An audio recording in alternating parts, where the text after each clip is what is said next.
Chapter 5. Shadow Walker. Mayor Zuck pounded a raccoon, his lucky catch of the night, with the pommel of his chipped scimitar until it shuddered out the last signs of life. He had found the beast creeping through the tall grass of the woods, most likely wondering what so many hundreds of ghouls were doing in his neighborhood. The pervasive darkness had attracted the night dweller. There were no campfires or even tents permitted, all save that of Lord Marmius, in any of the surrounding camps, nor had there been for days now. Even for creatures that were used to tarrying in the night, it was difficult to fight off the anxiety of the coming battle, and great pains had been taken to ensure their secrecy was maintained. To please Lord Marmius, Mayor Zuck made sure no other greedy yellow eyes watched him as he tore his tender prey in half, and began to shred it with his twisted fangs. He had only begun to enjoy the meal, when the sound of approaching footsteps from behind made him jump. He hid the coon at first, but when he saw it was only Palson, he snarled and took another bite. Palson rolled his eyes, resisting the urge to go back the way he came. "Hail," Palson said with hardly any enthusiasm. Mayor Zuck replied by digging his claws deeper into his food, and tore away another bite. He was much less formal when Lord Marmius wasn't around. He acted more like a gruel. Palson sat on a stump nearby and watched with disgust as the half-breed ate. He pulled his dark red Talgarth cloak around him, half to shield from the chilly wind that coasted through the boughs, and half out of revulsion at the sight of the poor animal being mutilated. Camping day after day with ghouls was starting to take its toll, and now that his officer had been demoted to death, the only human around other than his men he now commanded was Marmius, and Palson would rather have been the raccoon than approach him. He shuddered, and felt that Marimu's suddenly running Varefold through was not the worst he could do to a rebellious subordinate. He stared at Mayor Zuck blankly from beneath the hood of his cloak. "So I suppose Lord Marmius is as ruthless as they say," Palson voiced almost to himself, attempting conversation.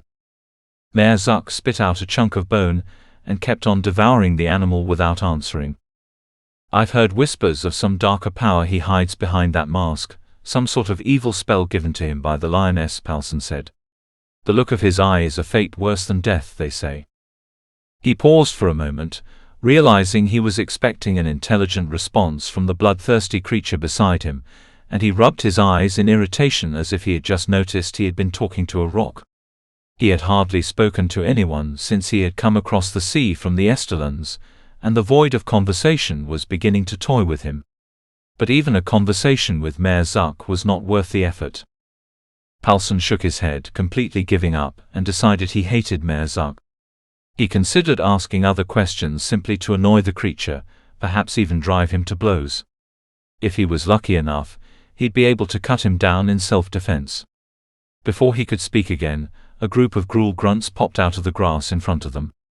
Though taken by surprise, Palson skillfully grasped the hilt of his sword, ready to lash out before Mayor Zuck even looked up from his meal. Startled, he jumped up also and held his crooked blade at the ready. He sneered when he realized it was only a handful of the perimeter lookouts. The one leading them spoke from beneath his battered tin helmet. "Sir," it grunted in a low garbled tone. "The garrison. They come. They're back with the final reports."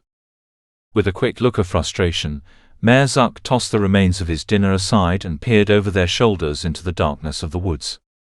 Ghoul eyes could see much better in the dark than a man's ever could. Palson squinted ahead.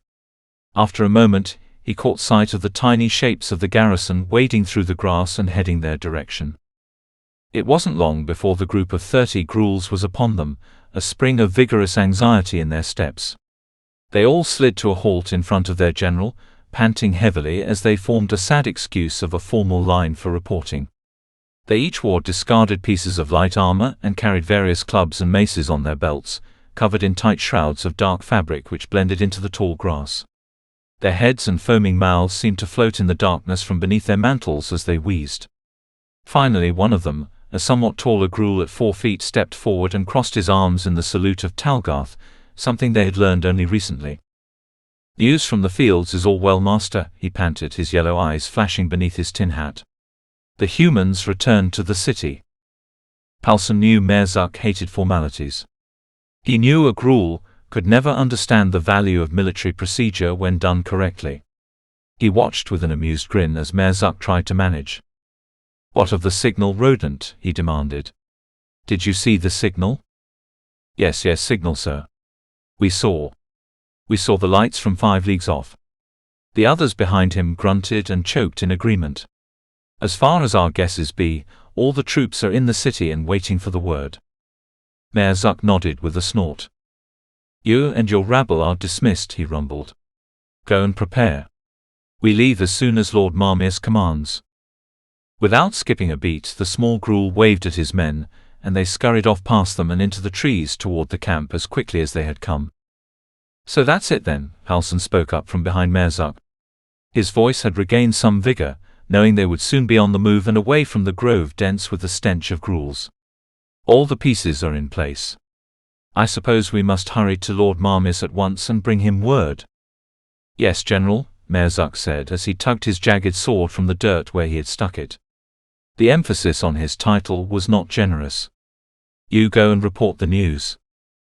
Halsin snorted. "Me? It is your garrison. I must go see to my own men. I have runts to push into rank and rations to hand out before the march. You're the new general, so do it. I don't think Lord Marmius will show his eye for you yet." There was a hint of sarcasm behind the creature's words. Halsin almost laughed. Mayor Zuck had been made a general for Talgarth not more than 3 weeks earlier, and only because he was a native to Avondale and could rally the gruels. He had little to no experience of real combat outside the chaotic brawls between gruel clans, or the hopeless occasional clashes with the men of Tritus. Halsin was sure he could kill him as easily as Mayor Zuck had killed the raccoon, and the temptation to do so was rising with each passing minute. Mayor Zuck had stalked away into the trees before he had time to speak any of his thoughts. He fumed at Mayor Zuck's retort, but had to admit that Mayor Zuck's suggestion held merit. Halsin's men were already prepared to march at his word, and it would take a good while to set the gruels in order. It made the most sense for him to go. Grudgingly, he weaved through the maze of creatures huddled in groups, and made his way toward the copse of trees where Lord Marmius would be waiting. The gruels were all chattering and grunting with excitement at the news that must have already spread through the camp like fire. Their giant golden eyes studied him with a vicious eagerness as he passed by, as if they would just as soon pounce on him as follow his orders. It sickened him as he pictured their foul clawed feet digging into the good soil. Good soft soil ideal for planting. He envied Avondale for that, while picturing the rocky hills of home. He swallowed hard and straightened his back, wearing the most dignified face he could stir up. "I am a general now, whether I like it or not, and I am a leader of Talgarth men. Not these beasts. I will not ruin my chance now, to show that I am capable of serving the Queen." His thoughts shifted back to where he was going, and a cold shock ran up his spine as he realized he had to face the mask again. Only an hour before, he had been dismissed from his presence. The metal face and its twisted smile left him feeling hollow and sick. During a council that felt like 3 lifetimes, Halsin had to explain all of the details of the attack ahead, confirming that he was well versed enough, now that he suddenly found himself as general with a score of soldiers to lead. All the while Marmius listened in silence. It had been the most intense meeting of his life. Returning to that seemed to make him sweat on the inside. He could see the warlord's massive shape against the makeshift log table as still as if he were a part of the forest. His back was turned to him, but as he approached the voice came as he knew it would. "The scouts have returned," Lord Marmius said. His voice was quiet but somehow still seemed to travel through the ground and into Halsin's feet like an earthquake tremor. Halsin stopped and gripped the hilt of the sword at his side as he attempted to cover up the quiver in his throat. Indeed they have, my lord. And they bring news that the plan is in motion. They are ready for the invasion to begin." Marmius turned slowly as usual, his heavy armor grinding at its hinges. The lifeless mask stared him into the ground. That cursed smile. "This is well," the words echoed from behind the steel. "Tonight we shall bring the lioness a fine prize. Her first foothold on the shores of the West."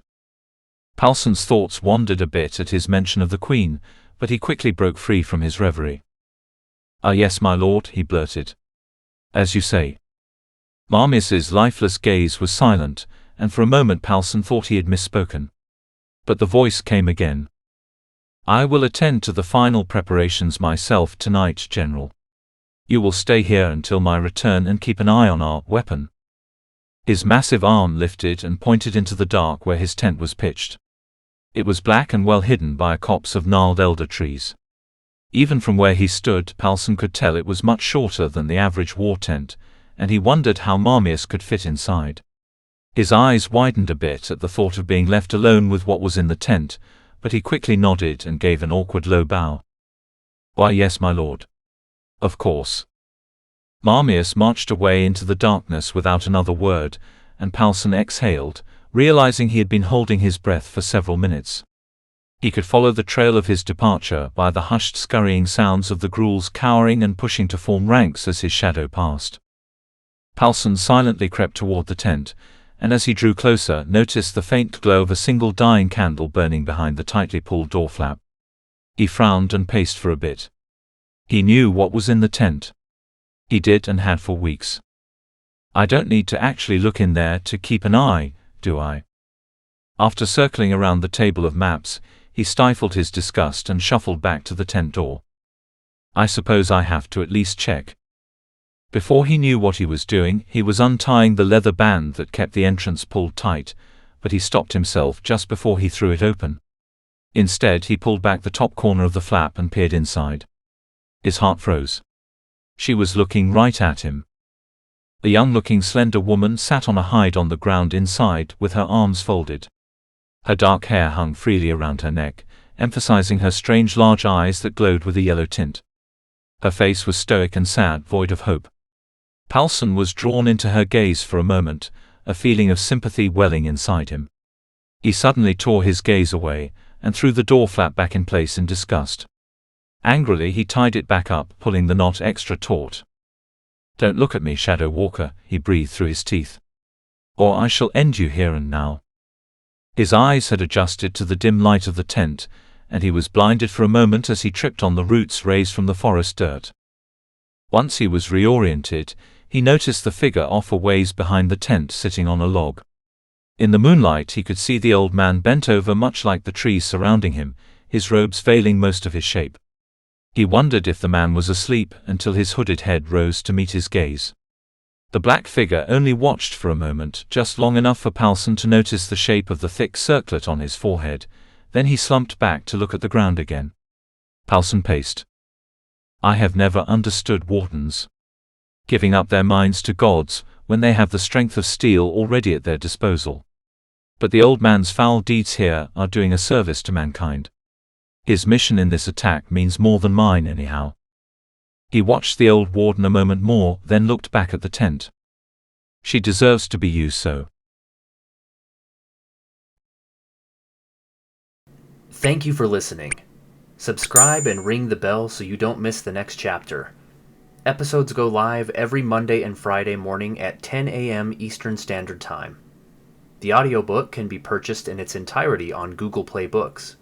Get the whole trilogy now in both paperback and ebook formats. All links are in the description.